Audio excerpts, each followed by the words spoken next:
I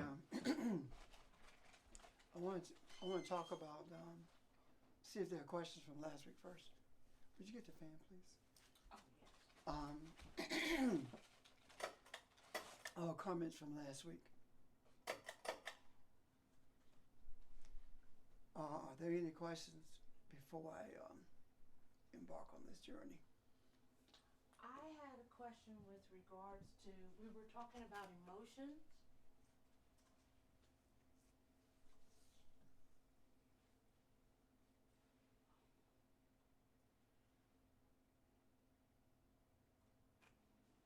I need to wait. Anyone else? I want to look at judge not, and you shall not be judged. Condemn not, and you shall not be condemned. Forgive, and you shall be forgiven. That's Luke 6:37. Luke what? 6:37.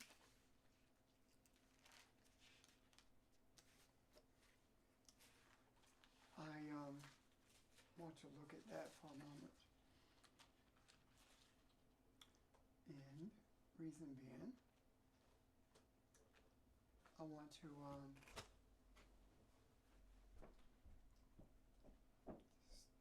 look at primarily the idea of condemnation.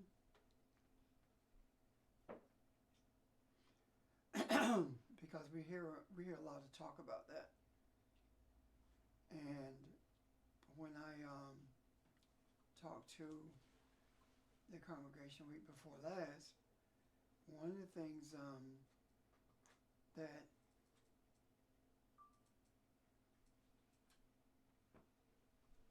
I dealt with was forgiveness. But I did not look at condemnation and judgment. The idea of judging, it looks at, I'm going to look at it from different, well, I had looked at it earlier. Let me look at it from the Old Testament. I wanted to, because I think judge means more than just making a decision about something. Because my issue is trying to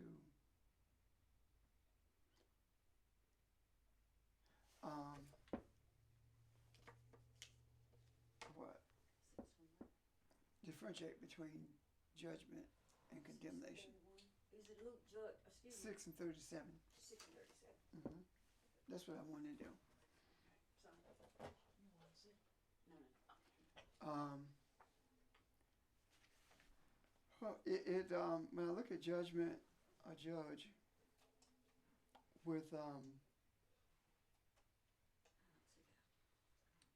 when I look at judge with from the Hebrew, it speaks about pleading a cause or to when you say make to contend with something. The Greek talks about making this. Don't see it. What 6:37? You said 6:31, and then it's so 6:37. Uh huh. Yeah. Okay, 6:37. It mine doesn't. Wait a minute, Georgie. Luke 6:37. Yeah, mine says, Georgie. everyone whom the Father gives me will come to me. Luke 6:37. Oh, I'm at John. I'm sorry. Oh, okay. Okay. She think about her sweet John. I have. He's been he's gonna get a certificate in caregiving. Okay. All right. That's great. So I want to talk about that because of the climate that we live in, and I've noticed some things that's been taking place. For example, when we met and talked about bringing this thing to a head, right? Ever since then, we have seen how things are actually being exposed more so than before. I mean, one of the major things that I noticed was when Giuliani butt down NBC News, and they heard his conversation discussing how they need hundreds of thousands of dollars. So, and the fact that he was speaking with Trump's attorney about it. Wow. You know, I mean, how often does that happen? And I mean, why would you butt down NBC News? You know, was that the last person you talked to? Yeah, that's So, interesting. and it wasn't. So That's amazing. The divine. that's what I'm talking about. It's like everything to bring this to a head is clicking now. When we look at the court cases are coming to a head, saying that you have to turn over the redacted form to Congress, and that you have to abide by this the rules of impeachment. So all these things are coming to a head, and it's easy to sit back and say, "Gotcha," but that's not what we are supposed to be. Our attitude cannot be that, because, quite frankly, we are not judge, jury, and executioner. We actually are people who are supposed to take the rubble and make something out of it. Take the what's left over from deconstructing the house and build a better house, that kind of thing. As opposed to sitting back, pleading our case about how glad we are about the outcomes and they deserve this, that kind of thing. We are beyond that. And then to think about this Butt Dowling and the judge's decisions comes on the heel of Elijah Cummings' death. So, and much of which happened the day he was buried. Well, what did Trump say about Cummings? I don't know. Because someone said he snubbed him, said something I don't know. about, okay. I do know he said something like to the effect that the impeachment was, they were treating him through impeachment like African Americans were treated. He used the word lynching, didn't he? Isn't that So, how they described it? I know that's the only statement I've heard, because I've been quite busy, hadn't had time to really listen at that. Okay. So what I'm trying to say is, it's easy to sit back and talk about what people deserve, but when you say somebody deserves it, how do you know? That's not a decision you can make.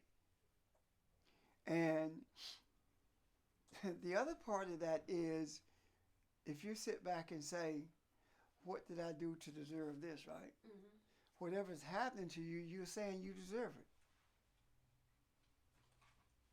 When you ask that question, what did I do to deserve this? It's like, I don't know what I did, but I deserve it. That's the same thing. So that is passing judgment on ourselves. Now, when it says that we are not supposed to judge, then that's not just talking about other people. It's talking about you too, judging yourself. I can see that. We sometimes get to the place where we become our own enemy, not so much as I don't like myself, as our own enemy by how we treat ourselves and not knowing it. I don't, what have I done to deserve this? One thing you never think about, you're saying you deserve it, that kind of thing. Now, the other thing is, if I am you and you are me, then who am I to say what you deserve? Regardless of what you've done to me. What you truly deserve is an awareness of who you are. That's what you deserve. You deserve an opportunity to see who you are. And if my desires, or if our desires for balance brings to a head all of the disruption that's in this society, that's in this world, if it does that, then our desires can also fix it. But you can't fix it if you are tearing other people down. You can't fix it if the focus is on what Trump did or what he didn't do. That, of course, you need to know because you need to know what you're working with, but you can't focus on that. I was talking with someone yesterday, and I said to them, "It is I'm grateful that he's going to Benedict. I really really love to have him in places like that because it's not a controlled environment. Only to find out it was controlled, because if I'm correct, only about 9 students from Benedict were allowed to come.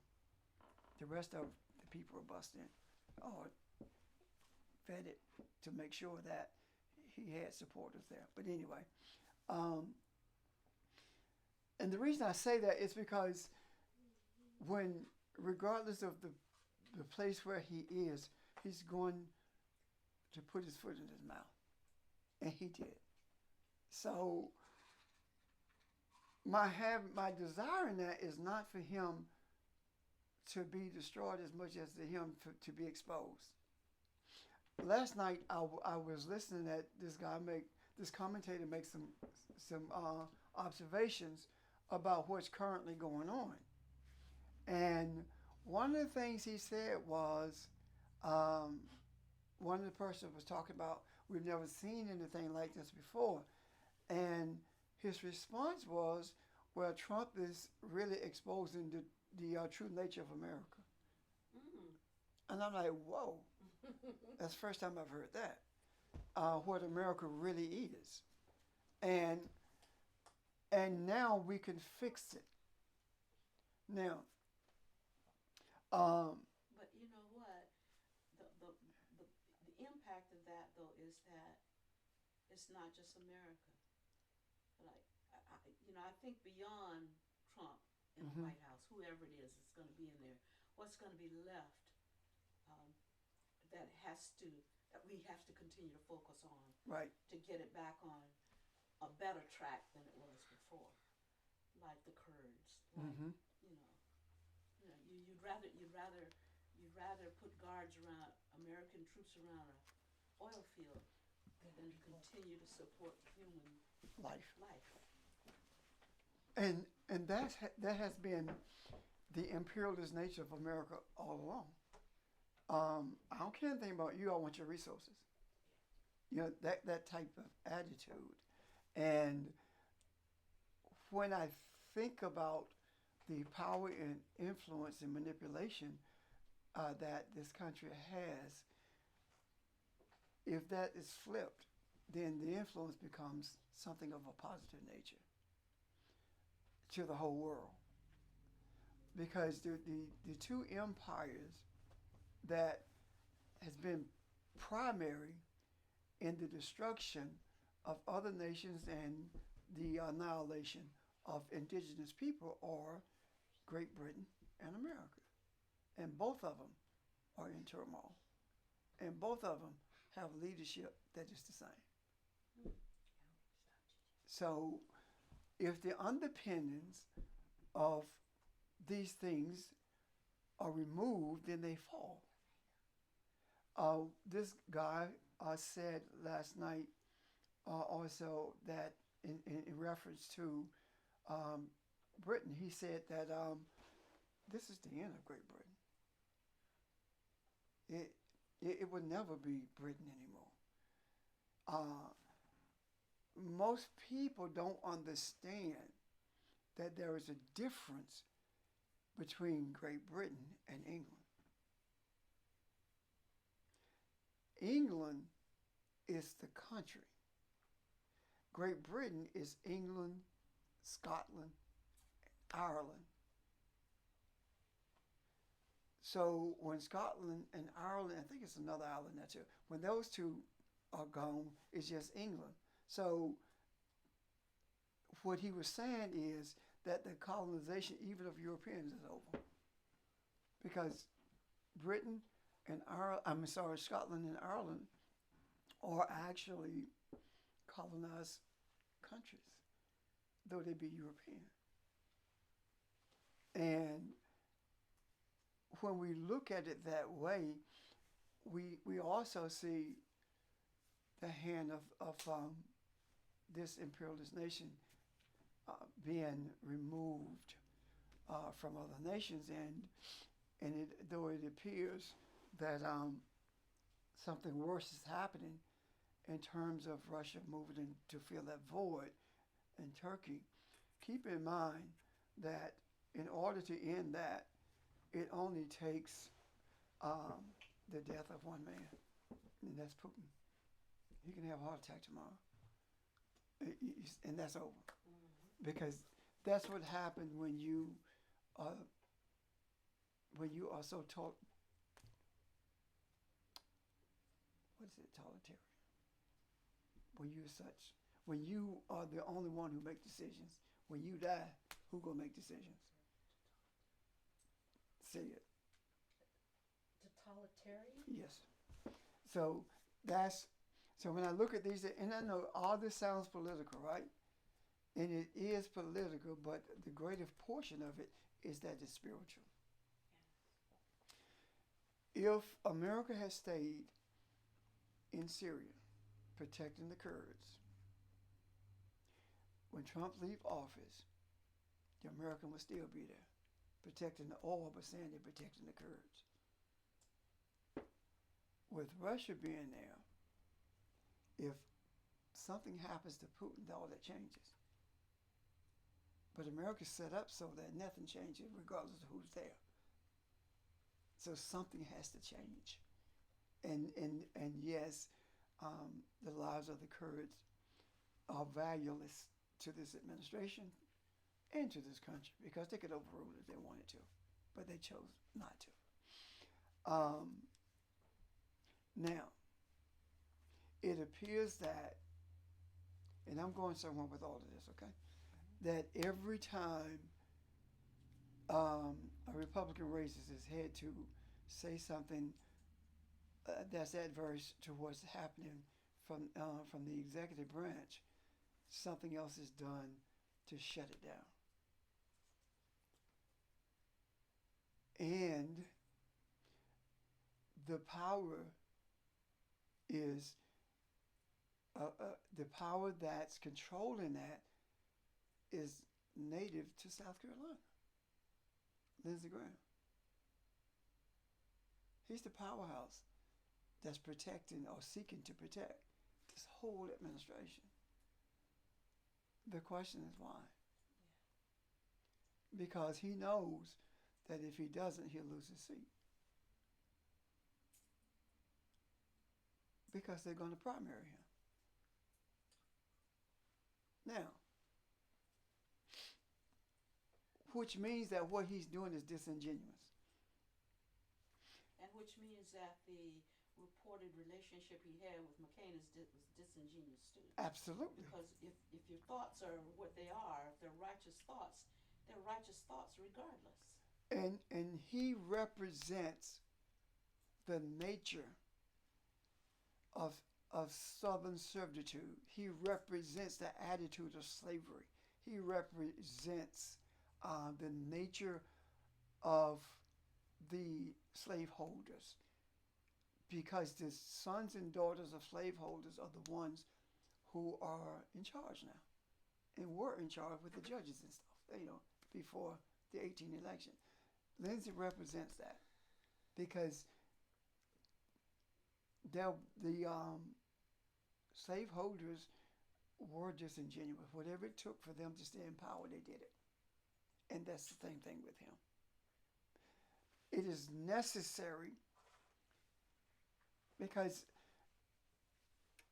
if once he is dealt with in terms of being defeated, what appears to be politically, but actually is from a spiritual vantage point, then it will be over with. It has to be uprooted. So when we see these things, we can't sit back and say things like, I'll be glad when something happens to him, or something does happen, and you relish in that. We can't do that. And we can't do that because we have to keep moving. Whatever you judge, you stuck. Because you're constantly waiting for something else to happen, the other shoe to drop, that kind of thing. The other thing is that you can't condemn. And the reason I say that is because I don't think we really know what the idea of condemnation is. When we look at condemnation from the perspective of the Aramaic, condemnation means to treat somebody as if they have no value. To disconnect from them. It speaks to the idea of not even seeing them as human. Because if you see them as having no value, then you have dehumanized them. Now, think about this. The idea of enslavement, or the principle, we don't even know. It would even work at all a few minutes ago. You want me to try to? Yeah, sure, why not? The principle of enslavement was predicated on condemnation. See if you get a dial tone. No, you won't. You see where I'm coming from? The condemnation was the foundation of enslavement. And when we think about that, in order to justify the condemnation, in order to justify enslavement, you had to condemn those who were being enslaved. And in order to fortify that condemnation, you had to search for things that made them different than you. And the one thing that made us different was skin color. That it's like if someone, and I use this loosely as a comparison, if someone is gay and Caucasian, they can hide. If you are of African descent, you can't hide your blackness. So you easily identified. So in order to justify the dehumanization for the purposes of enslavement, you had to search for differences so that you could make them stand out from everyone else. And the first one was skin color. And that's where the whole concept of you being black and someone else being white, that's where it comes from. There, if you say you're white, what does that mean? What does that mean? You're not black. Yeah, that's and then if you're not black, what does that mean? You see? Yeah. So there is no construct for the supporting of being white other than for the purposes of justifying enslavement. Now, if you say you're white, then it's not saying anything. However, if you say that I am Irish American or I'm Italian, that denotes where you came from. So the next thing that you do when you do it, say white and black, is you separate the ones who you have condemned from their origin. So now when you say you are black, you can't say I am Nigerian. You see? So that separates you. The other thing is what you do, now you begin to deal with physical features. Thick lips, kinky hair, those kinds of things. The idea of good hair versus what kind? Bad hair. Those kinds of things. So you begin to do that when you condemn someone. Then, when you look at it from a broader spectrum, if you think about it, there are 56 countries in Africa. But when people reference it, they don't talk about countries. They reference the whole continent. That's true. That's true. Now, it's okay to say that you are an African American. You know why? Because you don't know which tribe you came from. All you know is you came from the continent of Africa. However, when you talk about something happening in Africa, as opposed to what we do when we talk about something happening in Africa, we don't talk about, well, is that happening in Cameroon, or it's happening in Ghana, or it's happening in the Congo. We say it's happening in Africa. So if it's something like like Boko Haram, we talk about Boko Haram being in Africa. We don't talk about the nations where Boko Haram is. So the whole continent of Africa is condemned. You see where I'm coming from?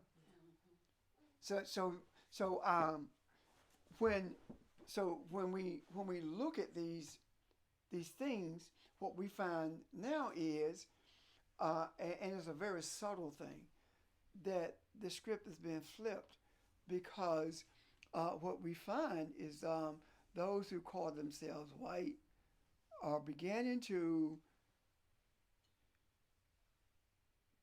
seek to become, well, actually they don't want to become it. They're trying to monetize being black. And what I mean by that is they take collagen injections to make their lipstick. They do other things to make their hair frizzy so they can cornroll it. They stay Go in out the in the sun to get a tan, stay in the gym so they can be built like they condemn us for being built like that. Putting food in the communities that's going to result in obesity and other diseases, those kinds of things. Those are the things that all of a sudden now having a shapely body is acceptable. But then it wasn't. So condemnation is one of the worst things that you can do to any human. So when you think about the idea of capital punishment, and the statement is made, they are condemned to die. They have been condemned to death, right? What are you saying? Because of what they did, it rendered them worthless. So now it's time for them to die for what they did. That's it. So, seeing that, how do we respond to that? We can't respond to that by condemning those who have condemned us. We respond to that by respecting the differences in terms of culture. There are cultural differences. The funny thing about it is that jazz, blues, binding of books, reading, writing, preservation of history, all these things came from us.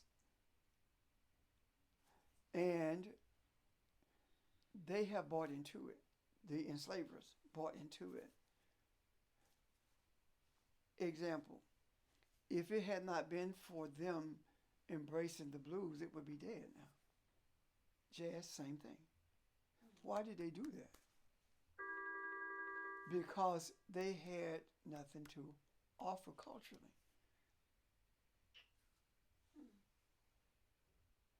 So,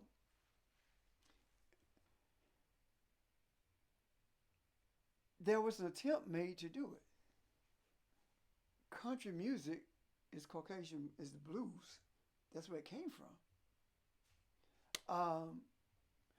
they had nothing in regards to that to offer. So that here we are, mimicking the very ones who you have condemned. So, if you are mimicking who I am, you really want to be me.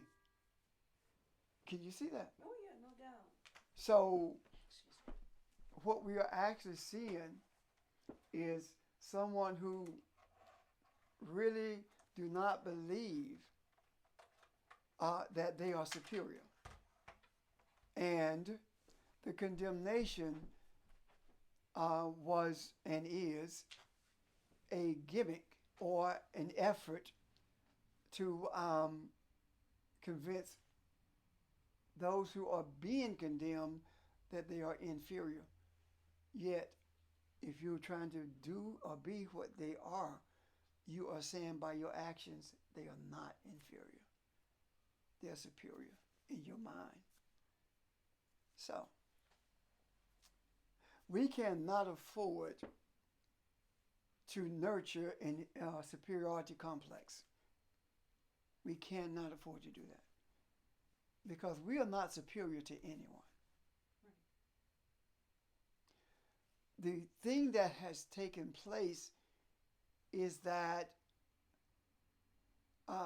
we have allowed the children to take over.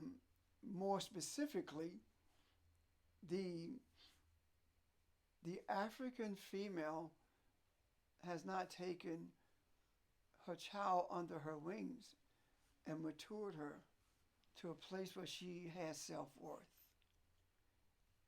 What am I saying to you? The African female has not nurtured the Caucasian female to show her her self-worth. Example.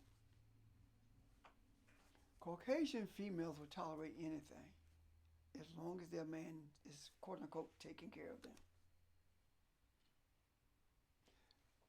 African females will say, you know what? I'm not putting up with this. I'm out. Even if I had to sleep in the yard, I'm out. So the daughters have not been taken under the wing to show them what their self-worth is so they can rise above that. How do you take them under your wings? You do it spiritually. Right now, is something that emerges every once in a while, and that is however the African woman votes, that's how things are going to turn out. Because the African women are the determining factor. No one really want to talk about that. No one really want to talk about that. 89%, or was it 98%, of African women voted for Hillary. 54% of white women voted for Donald. Now, think about this. Here's someone who has absolutely no respect for females at all. Here's someone who sees a female as a piece of meat. And if she is not attracted to him, he disparages her looks, her physique, has no thoughts about any female being smart enough to be around him other than his daughter. And yet they support him. It's because as children they have been taught that children stick together. What are you saying? If I am convinced that there's a difference between me and you and me because of the color of my skin, then everything you support, I have to be against it. Because I'm superior to you. And my support in what you support means that I am kowtowing to you. I am becoming inferior to you. However, if you teach the power in being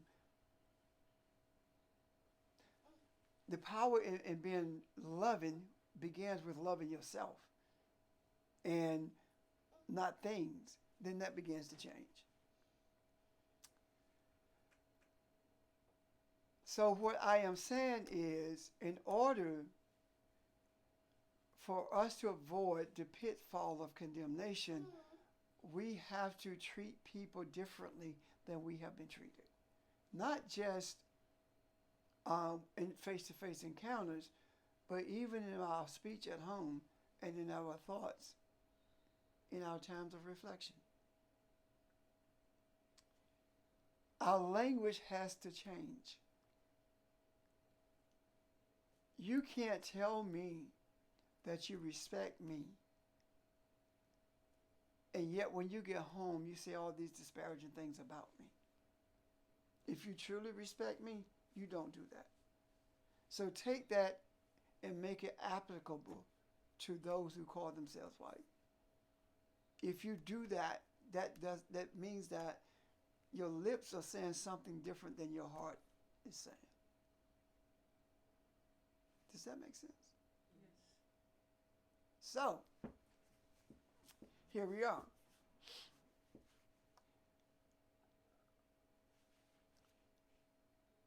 We are in a place where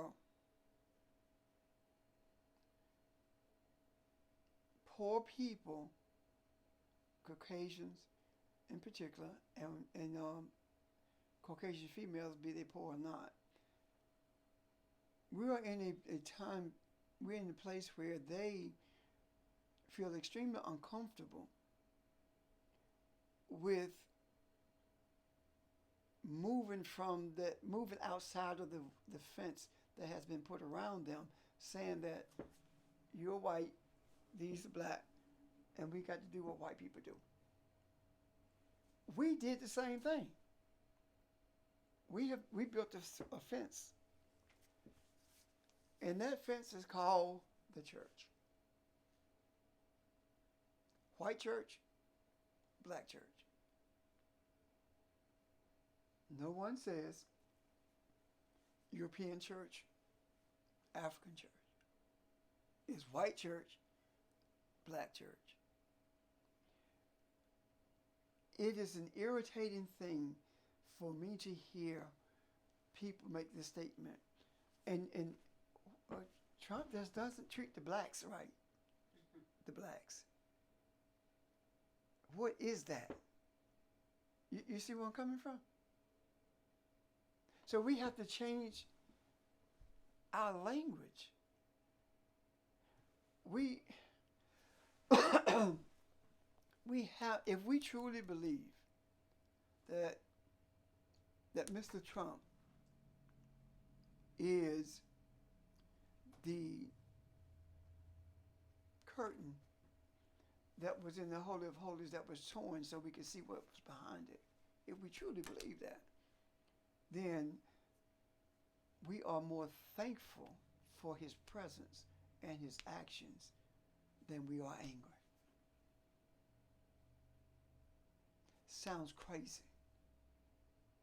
However, when things are coming to an end, it appears as though they are worse than they've ever been.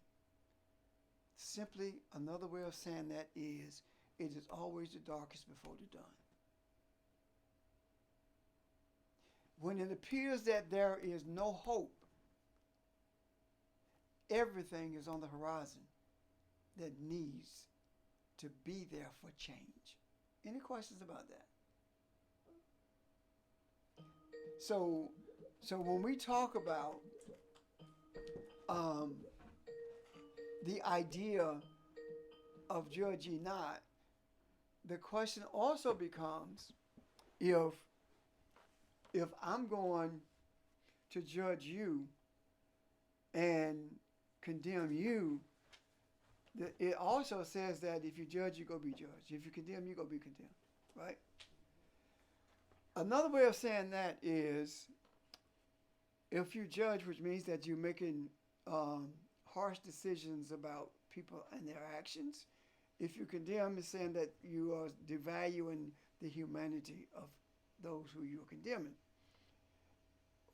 then if that is the case, and it says that you can't be condemned, you don't condemn, if you condemn rather, you're going to be condemned. If you judge, you're going to be judged. That is simply saying that I can't condemn you without condemning myself. It's not that I'm condemning you and this great God go come into this universe, and condemn me. No, it's self-condemnation. Because if I am you and you are me, then I am devaluing myself. Because I cannot devalue you without devaluing me. And the more I continue to embrace the methods that you use to devalue me, the more I embrace that, the more I devalue myself. What do I mean by that? There is no such construct as a race being white or black. The more I use those concepts to distinguish between the me and the you, then that in itself is an underpinning of condemnation, because that was the first step taken towards justifying condemnation. So I can't see a division. When I say see, I'm not talking about with the eyes, because you're gonna see that. I can't perceive in my heart that there is a difference between Donald and me. Though his actions may be different, he's not. And I will give you an example of that. The way he feels about us as a people is no different than the way I feel about him and his folks. No different. When I became enlightened, understanding that there's no such thing as politics here, religion here, the scriptures over there. No such thing as that. The scriptures deal with all of that. And as long as we wait on Jesus to come back and show up in the sky, as long as we're waiting for that, nothing ever changes. But the moment we understand that all of this is a fallacy, then we begin to see it is impossible to wrought change without being able to see that religion and politics are speaking to what needs to be dealt with in order for us to be who we were created to be. And the we is not just people of color, it's people, period. Questions? Hey, Nick. Any question about that? Now, it's interesting to me that it says, judge ye not lest ye be judged, right? And then it says, condemn not lest you be, you condemn. Then it says, forgive and you shall be forgiven. Why is it in that order? I don't think that it was done haphazardly. I see the order of it, because I have to make a decision about how I feel about you. Right? Can you condemn somebody unless you judge them first? You can't. So you have to have a reason to judge them against something. Yeah. In order to shun them and say they're worthless. I don't want it. Yeah. And the what brought with this judgment that you're talking about, when 400 years ago, coming down the Jamestown River, when these people of African descent were looked upon, a judgment was made. They're different than us. We can enslave them. Then we can make them work for us. Now, how can you do that and not feel some kind of way about it? You have to be able to justify what you just said or what you desire. So now you condemn. And again, according to the Aramaic, condemnation means to look at someone as being valueless or without value. And so now you have to devalue their humanity in order to justify what you want to do. Now, this forgiveness is not talking to the one who does the condemning or the judging. It's talking about the ones who have been condemned and judged. So you forgive those who have condemned you. You forgive those who have judged you. If you forgive them, then you have restored them in your sight, in your heart, to the place where they supposed to be. Now, that forgiveness is a manifestation of who you are. Who are you? You are love. You are the expression, the manifestation of love. And because of that, you are able to cover, to be the covering for all entanglements. And if you are the covering for all entanglements, that means that it is incumbent upon you to disentangle those who are entangled in stuff. And the disentangling of which I speak now is talking about a revelation of how deeply the whole system has been caught up in itself, in greed, in religion, all these other things. And now those things have been exposed, so now you can separate them from it, disentangle them from it.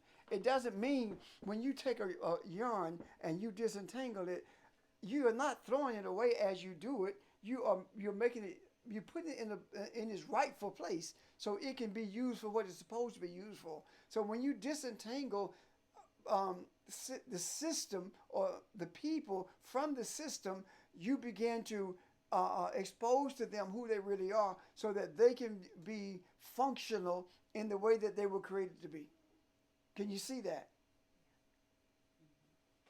So all my, as long as I have been looking at this particular scripture, and that's Luke 6:37, I've never seen that the forgiveness aspect of that particular verse is speaking to those who have been condemned and those who have been judged. Now, once the disentanglement begins or is done, then those who have been the guilty of condemnation and judgment have to forgive themselves. People don't forgive themselves until they see they're wrong. And you can't see you're wrong if you don't have a mirror. And the mirror that shows you that you're wrong does not reflect what you were doing. The mirror that shows you that you're wrong reflects what you're supposed to be doing. Is that the same as conviction? Yeah. But you can't be convicted if you don't see you're wrong. Right. And seeing that you are wrong does not mean, and this is so different than our earthly logic.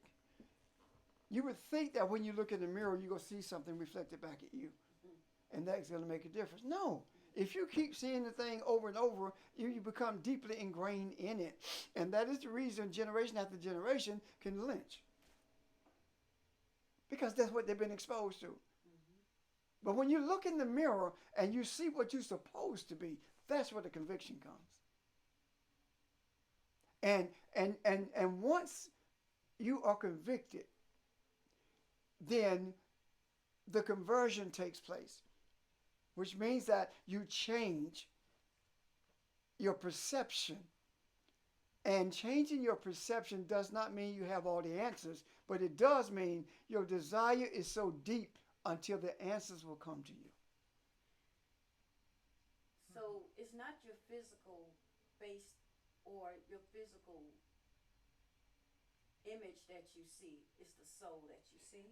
Yeah, it's the soul is the manifestation of the soul that you see. Okay. And what I mean is, if you keep, if you look in the mirror and you keep seeing lynchings, then that doesn't bother you. But if you look in the mirror and what you see is a solemn face of someone who's saying, I forgive you. 9 people dead, but I forgive you. Look at how much that changed. Yeah. If those 9 people's relatives had picked up a weapon, nothing would have changed. So when you look into that mirror, you see it's no coincidence that the back of a mirror is silver or black.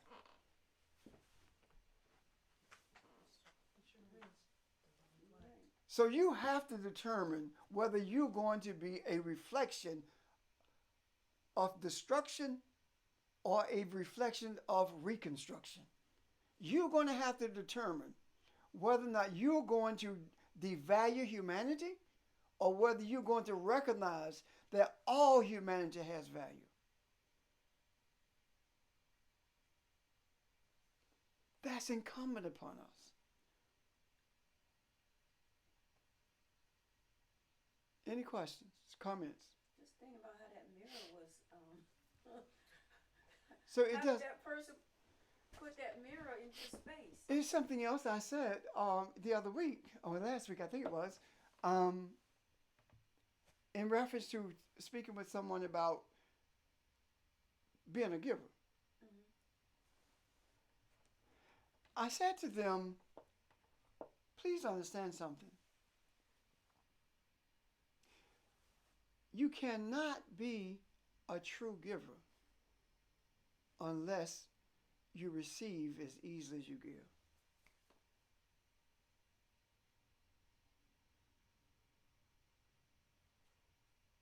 People who find it very difficult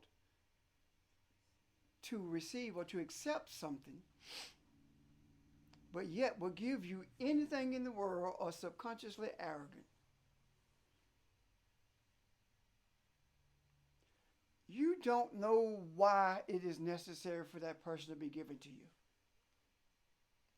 They may be giving you something that they have grown attached to and they need to get rid of it. Think about it. How many times do you read where Jesus turned something down because they offered it? When the lady broke the alabaster box and was anointing his feet with perfume, he didn't say, stop out. Oh, don't do that. He said, leave her alone. When you go, don't carry a script, don't carry food, there's nothing with you. Why? Because you're going to be taken care of. Think about it. Now,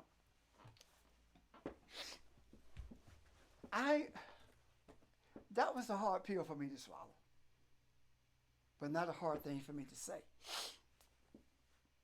because I'm guilty of that.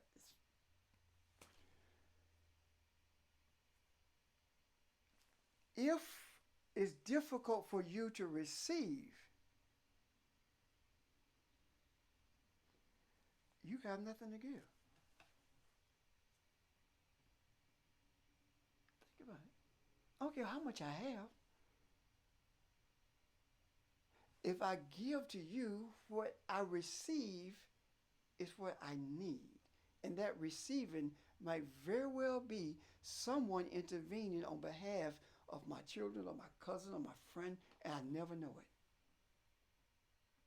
Does that make sense? Mm-hmm. So the receiving is just as important as the giving. Now, if we can give love, if we can, I'm sorry, not give, but be expressive of the love that we are when that mirror, when you view yourself in that mirror, right? Then, in order for us to do that, we must have received an awareness of who we are. Once that person who has been one who has condemned me, and now I'm that mirror and they see how wrong they were, I have to receive something from them. I have to accept it. It's called an apology, whether it's verbal or not. It's also called forgiveness for what I have thought about them, for what they did to me. All this thing is turned upside down. Nothing looks like what it really is. It appears to be one thing, but it's something totally different. I guess I'm trying to look at it, and that's been practical. I agree. I know that on a continuum, and it really isn't on a continuum. Judgment, condemnation, forgiveness,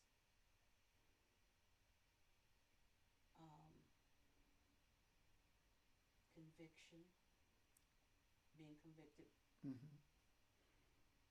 and what's the one behind that? Conversion. Conversion, and then forgiveness again, or Mm-hmm. whatever.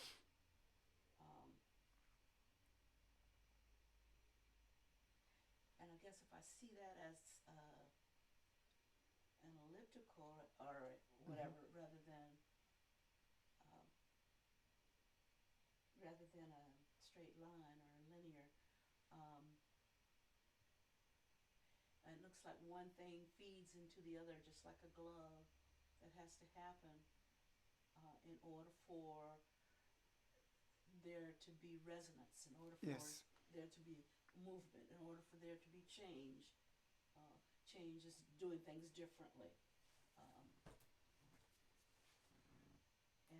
what you said about, well, if there's nothing to give, if you can't receive, You have how nothing to can give. you give? It's the same kind of principle, that there must be movement. There must be Yes. A continuous movement. yes. Because see, this is what we look at. If I give you something, usually it's something that you perceive as being tangible. But even if I give you money, I'm giving you me. My energy is attached to that. So if I give you shoes, it doesn't matter. It has nothing to do with the shoes. It has everything to do with the heart. So when I talk about nothing to give, I'm talking about you have to, in order to receive enlightenment, you have to give what you already have, or unless there's no place for it. You have to empty yourself in order to fill yourself. You understand what I'm saying? Pour yourself out. Pour your soul out for the purpose of humanity. Empty yourself of anger and hatred and suspicions. Empty yourself of distrust. Empty yourself of all of these things that creates divisions between you and humanity. And when you empty yourself of that, now, rather than sit back and say, well, I wonder what's going to happen now, and someone does something to you and you get more angry than you were in the beginning, when you do that, seek to put something else there. What? There's something else that you put there. It's already there. Because when you empty yourself of all of these things, you can see something, who you are. It's already there. And once you see who you are, that has to be energized. And he breathed in his face and he became a living soul. It's there, but it has to be energized. Can you see this? So just seeing who you are and sitting there does not change anything. Once it's energized, now you begin to be a forgiver, a mirror, a source of light, a source of balance. All of these things. So keep in mind, the scripture says, and it breathed in its face, and it became a living soul. It did not say a man.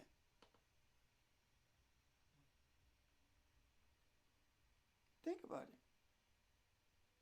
So all this trash, in the trash of which I speak, or these political, religious, material concepts that has buried who we are, once they are removed, then the essence of the Spirit is able to energize the soul.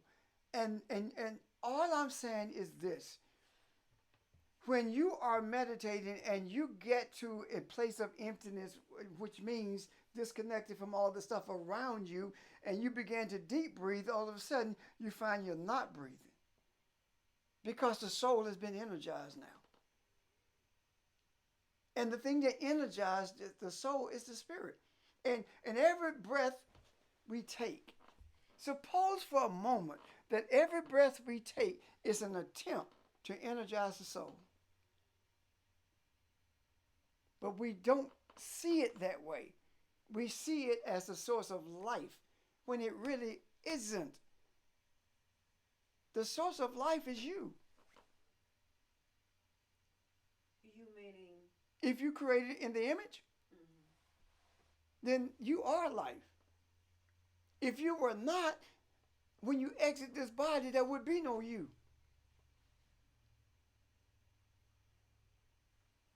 So understanding these principles, or this principle of energizing the soul, wakes us up, opens our eye, cleanses our ears, and allows us to hear what we see and to see what we hear. Meaning, we have the ability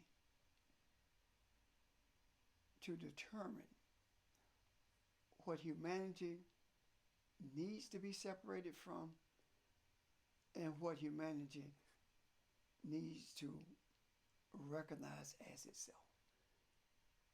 Because if you don't recognize who you are, it is extremely difficult for you to help someone else to do that, or even to recognize it when you see it. It's hard. It's like trying to describe a Chinese wedding if you've never seen one. You know? But once you see one, once you become aware of what it is, what it looks like, what it feels like, now you can just explain it. Not explain, but you can recognize, I should say. Because the things that are important are the things that you can't explain. You can talk about the expressions of it. You can talk about manifestation of it. You can have the experience, but to articulate what it actually is, you can't do it because it's divine. And